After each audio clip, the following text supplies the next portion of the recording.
ერთი არაბი პოეტი წერდა: ვირი ადამიანებთან ცხოვრობს, შველი კი არა. როცა პოეტებს ვინმე შექება სურდათ, ხშირად შველს ადარებდნენ.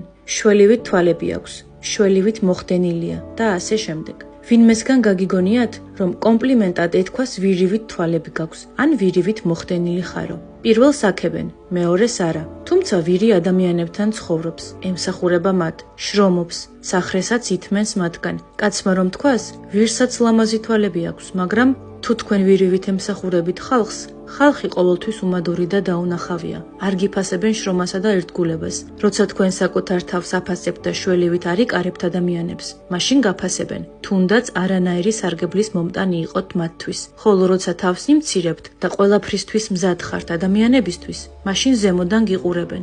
აქამდეც მithქვამს: თუ გადაჭარბებულ დამოკიდებულებას იჩენთ ადამიანის მიმართ, ნებისმიერი ადამიანის, იქნება ეს ყურადღება, ზრუნვა თუ სხვა გრძნობები, ღმერთი აუცილებლად დაგამცირებთ მათ თვალში. ამიტომ ადამიანებთან ურთიერთობისას უნდა იცოდეს საზღვრები, სიკეთის კეთებასაც ცოდნა უნდა, საჭიროა ბალანსი. თუ არა და რაც არ უნდა თავი დაიმციროთ და ემსახუროთ ადამიანებს, ისინი მაინც ისე მოგექცევიან როგორც ვირს. თქვენი მსხვერპლის სათანადოდ და ჭეშმარიტად შემფასებელი მხოლოდ შემოქმედი ღმერთია. სწორედ მის წინაშე გვმართებს უსაზღვრო მორჩილებაც და თავის დამდაბლებაც.